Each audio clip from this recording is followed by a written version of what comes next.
Buenos días, chicos.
Buenos días, muchachos. ¿Me escuchan bien o conecto el micrófono?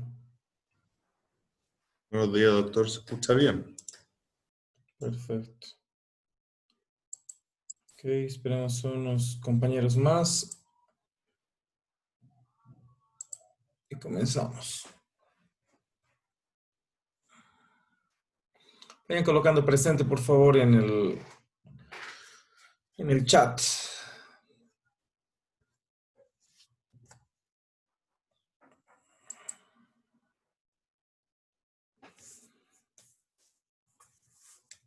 ¿Cómo es? ¿Ya se han aburrido de tanto dormir o no, muchachos?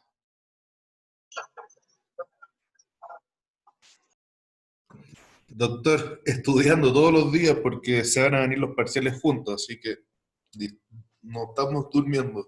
Así que Me parece muy bien. Valoren la posibilidad que tienen, muchachos, de estar en casa estudiando.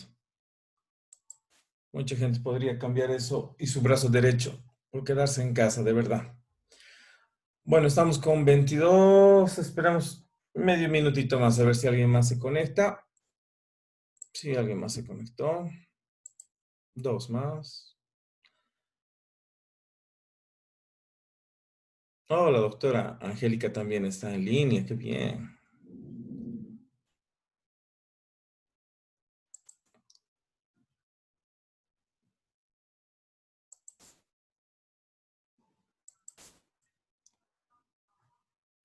Bueno, muchachos, vamos a hablar de trastornos de la función renal. Habíamos hablado de todas las generalidades, de toda la actividad renal y realmente es importante que ahora le prestemos mucha atención a todo lo que son los trastornos congénitos. Ya habíamos hablado en la anterior clase de todo lo que era... Oh, perdón, un segundito. Motel, ok. Motel, ok. Habíamos hablado de lo que era el polidramnios, el oligohidramnios, preguntas clavadas de examen, recordando un poquito dónde se produce el líquido amniótico, cómo se regula la cantidad de líquido amniótico dentro de la cavidad uterina. Otra pregunta, ¿cuál es la función del líquido amniótico? Eso es muy importante. Lo tienen que tener claro. También vamos a recordar un poquito lo que era agenesia o hipoplasia, que eso es lo que habíamos avanzado. Lo mismo el síndrome de Potter.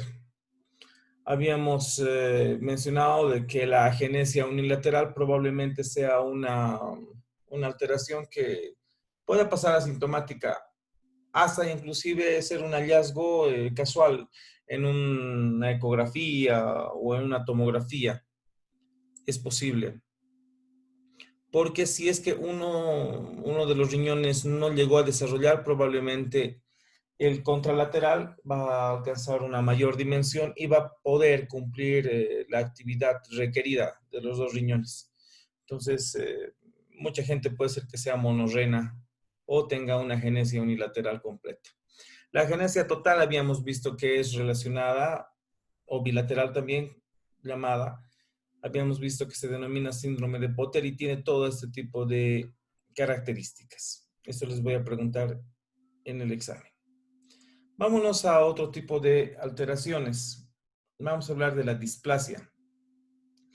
Cuando hablamos de displasia, normalmente hablamos de una alteración o una anomalía por la diferenciación de las estructuras que conforman el riñón. Todas estas alteraciones de la estructura del riñón se dan normalmente en toda lo que es la etapa embrionaria. Cuando analizamos las características de la displasia renal, pregunta de examen, tenemos que tomar en cuenta de que todas las estructuras tubulares no se encuentran bien diferenciadas y normalmente están rodeadas de tejido embrionario primitivo. Quiere decir que este trastorno normalmente va a llevar a una característica, son riñones aplásicos, pequeños, o a veces la presencia de quistes, los cuales van a interferir directamente en la estructura del riñón. Si hacemos una analogía en esto, vamos a ver que los quistes van a ser prácticamente masas de contenido líquido y obviamente la estructura del riñón va a estar totalmente alterada, no va a tener la misma función adecuada. En la displasia renal, un riñón o ambos pueden estar afectados. Y en este caso, pues, sin que tenga que ver que el riñón tenga mayor actividad, el riñón puede estar mucho más grande, justamente por la presencia de esas lesiones. Normalmente, pues, los trastornos de displasia renal o riñón poliquístico y todo lo demás van con alteraciones que van a ir con obstrucción al flujo urinario. Y esto, pues, puede ir con otro tipo de alteraciones, ya sea con obstrucciones a nivel de toda la vía de eliminación urinaria, como la unión ureteropélvica, a veces atresis en algún segmento de los uréteres o a veces agenesis inclusive de la uretra.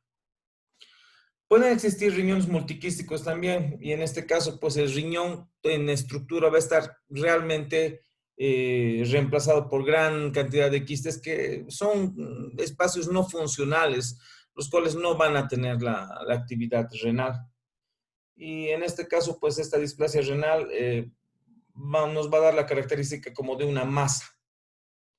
Y en este caso, pues el riñón no va a tener una función adecuada. Y en el caso de que esto sea bilateral en un neonato, fácilmente se puede manifestar directamente como un oligohidramnios o inclusive manifestarse como un síndrome de Potter. Y en algunas ocasiones llevar directamente a la insuficiencia renal. Es muy interesante. Acá tenemos en esta imagen realmente displasia renal. Vemos acá en la medida que realmente es bastante pequeño, prácticamente es atrófico. Acá tenemos una displasia renal multiquística donde vemos que la masa renal prácticamente es escasa y lo que sí encontramos son gran cantidad de quistes. Y vemos la dimensión y prácticamente estaríamos por menos de 6 centímetros. Algo un poquito más interesante, alteraciones en la posición y la forma del riñón. En algunas ocasiones los riñones pueden tener una localización que no sea la adecuada. Sabemos que los riñones son órganos retroperitoneales, se encuentran de forma lateral a lo que es la columna. En algunas ocasiones, por alguna alteración a nivel de la vida embrionaria, los riñones pueden estar fuera de su posición normal. Puede ser que uno de los riñones se encuentre fuera de su posición o ambos. O puede ser que ambos hayan tenido una fusión. Y eso es lo que vamos a ver ahora. Normalmente los riñones deberían estar en una posición similar, aunque el riñón derecho tendría que estar un poco más descendido, esto por la presencia del hígado y demás.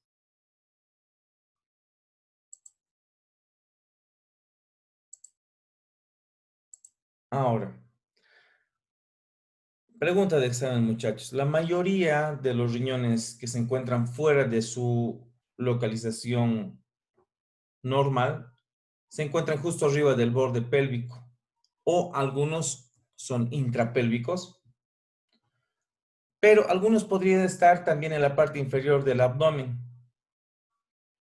Ahora, en algunas circunstancias, eso también es pregunta de examen, en algunas circunstancias, podrían no dar ningún tipo de sintomatología, pero como están en una posición anómala, podría ser de que el uréter quede un tanto, ¿cuál sería la palabra?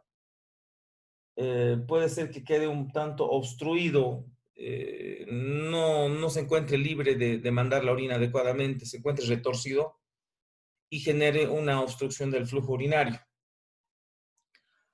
Una de las más frecuentes alteraciones de la posición y forma del riñón es el riñón en herradura. Prácticamente 1 en 500 a 1000 personas tienen riñón en herradura. Si ustedes se dan cuenta, es una incidencia bastante alta. Y si en el examen les pregunto, ustedes me van a decir de que el riñón en herradura no es más que la fusión del polo superior o inferior de los riñones, generando en estructura una unión a lo largo de la línea media. Pero este tipo de riñón normalmente no nos da problemas, porque tendría que haber una afección a nivel de la pelvis renal u otras estructuras a nivel de los sistemas colectores para que esto nos genere problemas. Pero si es que no, si la función es respetando todos estos, pues la función renal va a ser adecuada. Y estos son los riñones en herradura. Ok. Acá tenemos los diferentes tipos. Y acá están en relación a lo que es la irrigación. Y siguen llegando. Enfermedades renales quísticas heredadas. Acá tenemos la enfermedad renal dominante autosómica y poliquística recesiva. Realmente en las imágenes nos damos cuenta de que la estructura renal va a estar bastante alterada.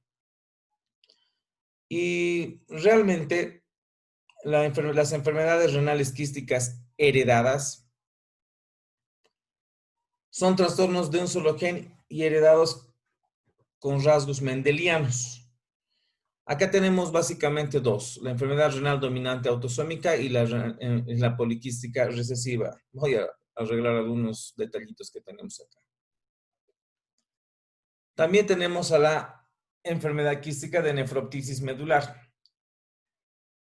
Cuando hablamos de enfermedades renales quísticas en general, vamos a tener el concepto de que el riñón, en vez de tener su tejido de forma normal, tiene espacios con sacos llenos de líquido o segmentos que probablemente van a empezar a alterar las diferentes partes del riñón, alterando directamente la estructura. Puede ser que un solo segmento esté alterado con la apariencia o la aparición de estos quistes, o todo el riñón. Y de acuerdo a esto, nosotros vamos a ver de que en algunas ocasiones esto puede ir evolucionando a lo largo de la vida, desde ser bastante pequeños hasta bastante grandes, desde ser en algunas ocasiones congénitos, otros van a ser adquiridos. En algunas ocasiones vamos a observar de que podríamos tener algunas enfermedades que podrían tener una tendencia familiar. Y eso es lo que vamos a ver ahora. Cuando observamos la nefronoptisis, hablamos de una enfermedad quística medular, y estos quistes van a estar directamente en el borde de la unión córtico-medular. Y en este caso, pues, van a generar una serie de problemas de acuerdo a la localización. Cuando hablamos de los quistes simples, normalmente estos van a ser adquiridos y estos se van, una de las causas más frecuentes va a ser los pacientes que son sometidos a diálisis frecuente o algunas alteraciones de la función tubular o también al envejecimiento.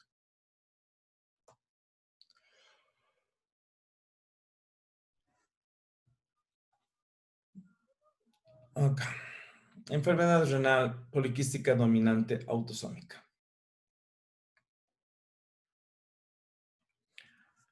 También se denomina enfermedad poliquística del adulto. Y en este caso, alguien más llegó. En este caso, hablamos de una de las formas más comunes de enfermedad quística renal. Pregunta de examen. El problema es de que ese trastorno va a ir a la formación de quistes destructivos llenos de líquido. Y esta enfermedad renal poliquística tiene una incidencia en Estados Unidos bastante alta, que fácilmente puede llevarnos a una enfermedad renal en etapa terminal, con insuficiencia renal. Y este paciente, a su vez, va a tener que llevar a diálisis. Tenemos dos tipos, tipo 1 y tipo 2, por mutaciones de genes. El PKD1 en el 85% de los casos y el tipo 2, el PKD2, en el 15% de los casos. Estos genes, denominados policistina 1 y policistina 2, normalmente se encuentran a nivel de los cilios primarios que revisten la superficie del epitelio tubular.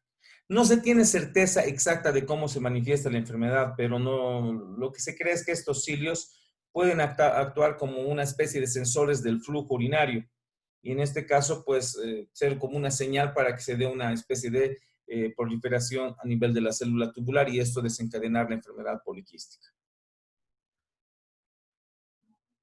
Normalmente, dentro de lo que es la enfermedad renal poliquística, inicia la sintomatología con dolor, pero normalmente esto es lento y normalmente no se da una enfermedad renal terminal en menores de 40 años. A veces puede pasar como sintomático hasta que normalmente las funciones renales empiecen a alterarse. Aunque sí encontramos ecográficamente un riñón que se encuentre con enfermedad renal poliquística dominante autosómica o enfermedad renal poliquística, probablemente el otro riñón se encuentre bien y tanto los laboratorios de la función renal como de la función hepática se encuentren dentro de parámetros normales, esté compensando el otro. Cuando ya empezamos a hablar de la enfermedad poliquística renal en gran medida, normalmente la sintomatología dolorosa es una de las manifestaciones más interesantes, porque cuando aparece,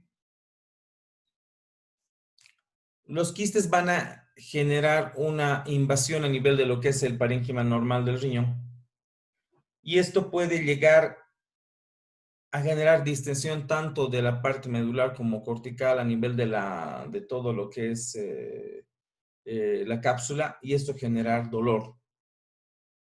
En algunas ocasiones se puede generar que el quiste invada alguna parte vascular y esto genere hematuria visible o hematuria macroscópica. Son una causa frecuente de infecciones ascendentes, porque los quistes fácilmente pueden llevar infección. Y aquí viene un detalle que también es pregunta de examen. Pueden llevar hipertensión, porque como el segmento donde se encuentra el quiste va a empezar a hacer una compresión a nivel vascular, esto va a generar la activación del sistema renina-angiotensina-aldosterona y eso nos va a incrementar de manera directa la presión arterial. Con el tiempo pueden llegar a tener grandes tamaños. Y no solamente encontrarse en el riñón, pueden también irse al hígado, páncreas y vaso. Más frecuente en el hígado, un poco más raro encontrarlo en páncreas y vaso. Dentro de lo que son las manifestaciones extrarrenales, realmente las alteraciones de tipo aneurisma son bastante frecuentes, lo mismo que la hemorragia subaracnoidea como causa de muerte. Dentro de lo que es el diagnóstico, pues básicamente tenemos a la excreción de la albúmina en la orina. Normalmente los niveles de la creatinina sérica no se alteran en la enfermedad renal poliquística, pero lo que sí vamos a ver es de que la albúmina en orina empieza a incrementarse. Es un valor confiable para el diagnóstico, que no debería existir. Normalmente en orina no debería existir albúmina. No debería haber albuminuria. Lo mismo que hematuria progresiva o incremento o alteración de los electrolitos. Uno de los mejores métodos para hacer el diagnóstico es la ultrasonografía, donde vamos a encontrar grandes espacios voluminosos llenos de líquido.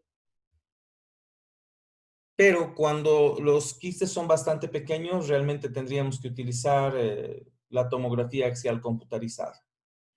Existen otro tipo de estudios que se van a reservar para una especificidad, pero bueno, eso ya no nos compete mucho, es cuando ya tenemos un índice un tanto familiar. Quistes renales simples y adquiridos.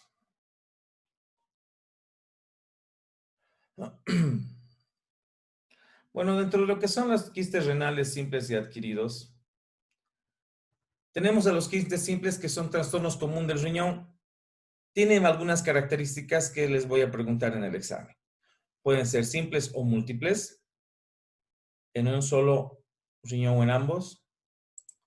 Menores de 1 centímetro, pero pueden ser más grandes. Pueden presentarse sin signos y sintomatología, y cuando generan sintomatología pueden llegar a presentar dolor lumbar con irradiación a cuadrantes superiores, hematuria, infección o hipertensión arterial, de la misma forma de la que habíamos hablado de la enfermedad poliquística renal. Y en algunas ocasiones confundirse con un carcinoma celular renal. Los adquiridos, normalmente en pacientes que ya tienen una enfermedad terminal renal con tratamiento prolongado por diálisis. Normalmente pues son asintomáticos, pero pueden llevar a presentar hematuria, tumores como adenomas o adenosarcomas que pueden desarrollar en las paredes de los quistes, es decir que los quistes pueden llegar a malignizarse. Trastornos obstructivos, doctores. Dentro de lo que son los trastornos obstructivos,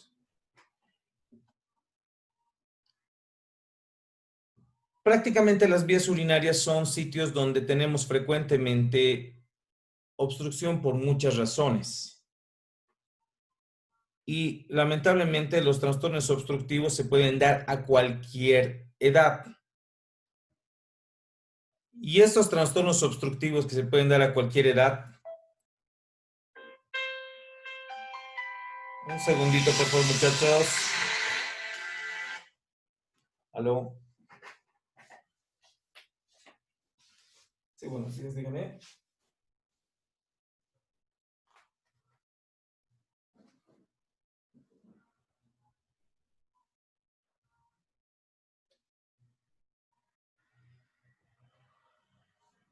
Ya, perfecto. Entonces, a las 9 de la mañana, por favor, en mi consultorio, lleve todos sus estudios.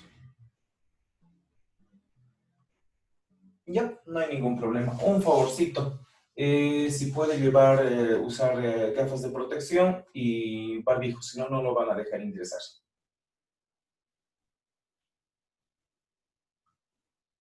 Perfecto, ok. Muchas gracias. Lo veo en un momento. Hasta luego.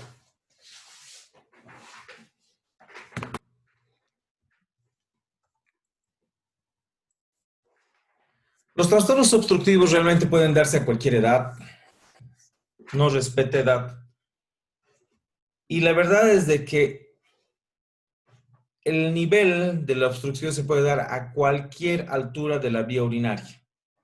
Desde lo que es el propio parénquima renal, todos los túbulos colectores, la salida hacia el uréter, el propio uréter, la llegada a la vejiga, dentro de la vejiga, a la salida de la vejiga, se puede dar por hiperplasia prostática. Todo eso nos va a dar un trastorno obstructivo.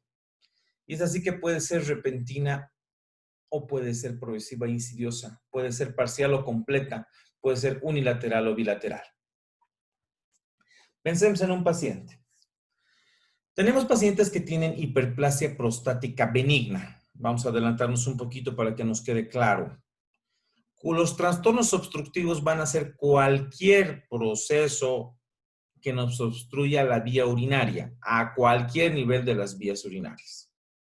La hiperplasia prostática benigna puede generar una inflamación desencadenada de manera súbita, la cual obstruya directamente la salida de la orina después de que se ha almacenado en la vejiga.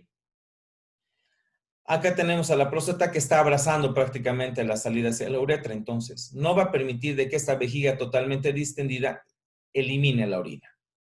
Y esto va a condicionar de que todo el contenido refluya y el riñón empiece a sufrir. Si el riñón no tiene la capacidad de eliminar la orina y vaciarla hacia el exterior, va a tener muchos problemas. Las causas las tenemos acá. Aquí en causas de obstrucción urinaria, en el nivel de la obstrucción acá las ha categorizado de acuerdo al nivel. Yo quiero que primero tomen en cuenta esto. Las anomalías congénitas, como alteraciones de la forma o estructuras anatómicas, nos pueden llevar a obstrucción de la vía urinaria.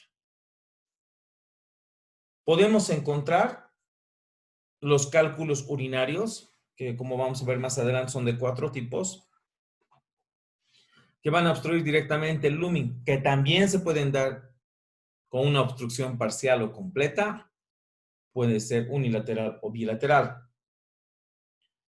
Tenemos al embarazo como un factor de compresión de la vía urinaria. La hiperplasia prostática benigna. Ojalá que en el examen no me pregunten qué es HPV. Las lesiones o cicatrices, a veces una iatrogenia, que espero que sepan lo que es una iatrogenia, si no me buscan. Tumores que van a tener un crecimiento progresivo que pueden llegar a comprometer por compresión la vía urinaria y trastornos a nivel de la médula espinal. Esos trastornos serían neurológicos y eso por procesos inflamatorios. Acá en la pelvis renal los ha categorizado por niveles a nivel de la obstrucción de las vías urinarias. En la pelvis tenemos los cálculos renales y la necrosis papilar. A nivel del uréter tenemos todos estos. Y a nivel de la vejiga, todos estos. Esta imagen me pareció muy interesante porque acá nos está dando las posibles causas de obstrucción de la vía urinaria. Desde la presencia de piedras o cálculos, desde la alteración anatómica de localización de un riñón, como un descenso renal o un prolapso o una alteración anatómica de, ya sea de un riñón intrapélvico, no sé. Tenemos desde la formación de procesos neoplásicos que pueden empezar a comprometer desde el parénquima o en algunas ocasiones desde fuera, como otros tipos de tumores que comprimen directamente el uréter y no permiten que la orina fluya adecuadamente.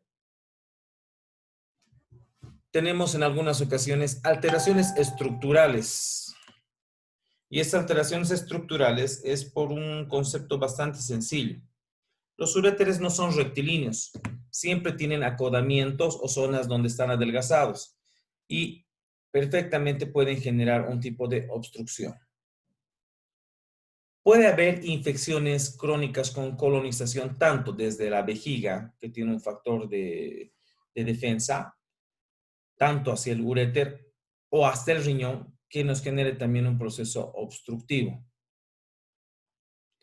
Podemos tener en algunas ocasiones malformaciones congénitas con el transcurso del uréter por una zona anómala. Y como transcurre entre dos lechos vasculares, fácilmente podría llegar a comprometerse, como este uréter que es retrocava. Acá tenemos nuevamente neoplasias dentro del uréter, cálculos que pueden estar desde lo que es el riñón hasta lo que es el uréter. Tenemos síndrome de ovario poliquístico, que también puede generar un proceso inflamatorio en la vecindad y generar un proceso obstructivo. Inflamaciones periuretrales, acá tenemos los traumas o iatrogenias que ya habíamos mencionado, con pinzamientos, a veces se le puede hacer un punto, se puede hacer una ligadura, obviamente, sin quererse efecto.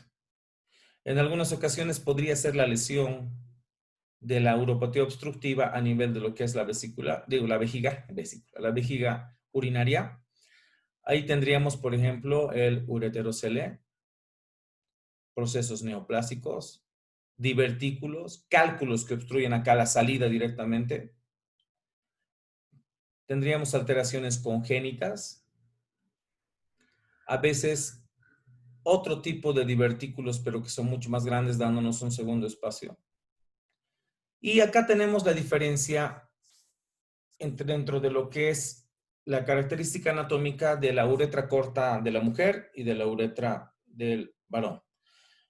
Si bien nosotros tenemos la posibilidad de hacer una hiperplasia prostática benigna o una prostatitis, abscesos o un cáncer de próstata, eso va a generar un proceso obstructivo porque abraza la uretra y va a impedir la salida a nivel de la vejiga. Puede haber también procesos de uretritis, puede haber inflamaciones, estrangulaciones, enfermedades venéreas que pueden generar esos procesos inflamatorios que van a impedir la salida. La uretra corta de las mujeres las condiciona para que muchas infecciones urinarias lleven a posibles uropatías obstructivas por procesos inflamatorios ascendentes, ya sea por gérmenes como la E. coli, que es una de las más frecuentes, la Escherichia coli.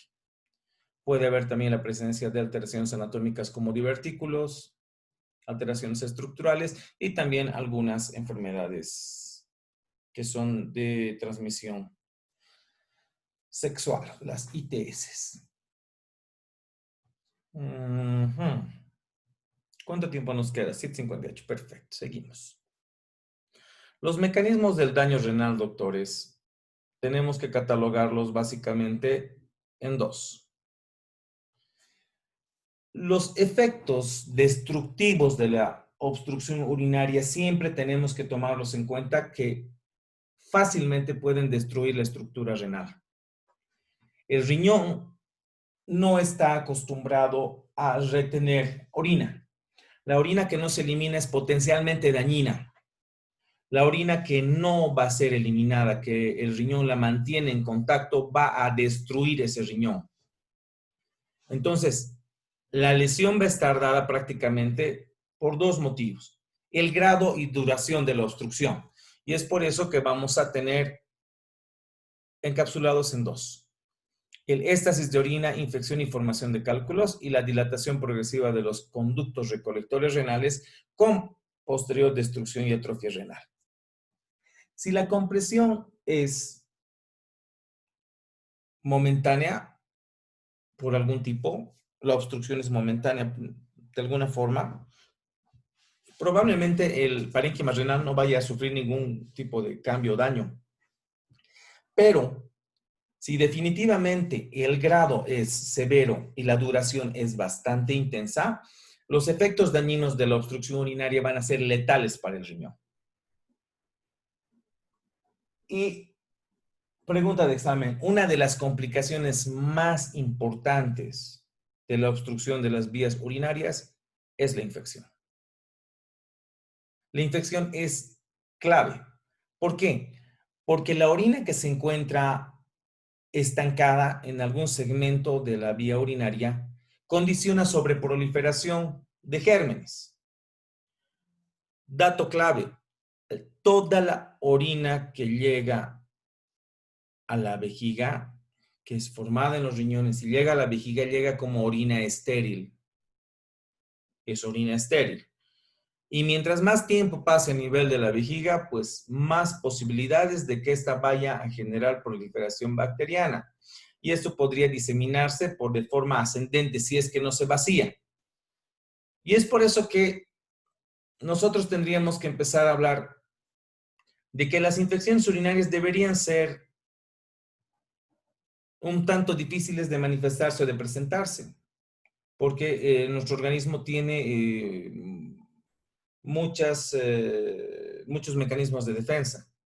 Pero si es que la orina se encuentra estancada, eso va a predisponernos a infección, como ya les dije. Y si es que la infección ya se ha establecido, en algunas ocasiones puede llegar inclusive a complicarse. Es muy difícil de tratar. hay una serie de alteraciones, porque los gérmenes, normalmente los separadores de urea van a incrementar la producción de amoníaco y esto va a alcalinizar la orina, incrementando la mayor proliferación y causando más infección. Si es que tenemos cálculos urinarios y estos están generando una obstrucción como cuerpo extraño, estos van a favorecer la infección. Y en este caso, pues si es que además el cálculo tiene en su estructura calcio, esto pues va a llevar a una orina alcalina con disminución del flujo urinario, es una orina alcalina estancada. Y obviamente esta obstrucción de la vía urinaria va a predisponer también a la formación de más cálculos y también va a incrementar la posibilidad de que se genere una infección. Es decir, el impedimento al flujo de orina va a causar directamente infección, pero también nos va a llevar a dilatación progresiva, tanto de la pelvis renal, de los cálices, y eso nos puede llevar a atrofia, destrucción del riñón. Y como resultado de esto, pues, si es que esto persiste por mucho tiempo, los riñones van a empezar a dilatarse, van a empezar a perder estructura y la presión se va a generar cada vez más alta dentro de lo que es la pelvis del riñón afectado. Y en este caso, pues los conductos recolectores van a empezar a dilatarse cada vez más. Se va a generar una compresión a nivel de los vasos sanguíneos y consecuentemente va a llevar a una atrofia renal. Realmente son muy grandes los daños que podrían darse y esto se va a dar prácticamente a lo que nosotros denominamos hidronefrosis. Prácticamente acá la pelvis en un riñón normal pues no se encuentra dilatada. Acá en la hidronefrosis se encuentra bastante grande. Vamos a quedar en esta diapositiva. Voy a quitarles el mute a todos. Dudas, muchachos, hasta acá. Pregúntenme. Hablen ahora o callen para siempre.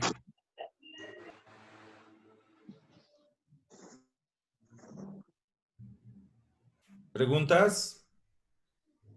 Nada. ¿Todo claro? Está facilito, ¿verdad?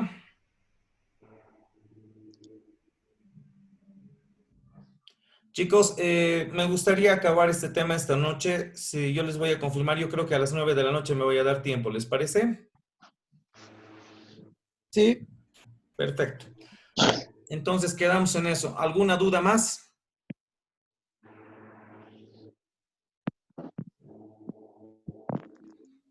Ivanka, ¿tienes alguna duda?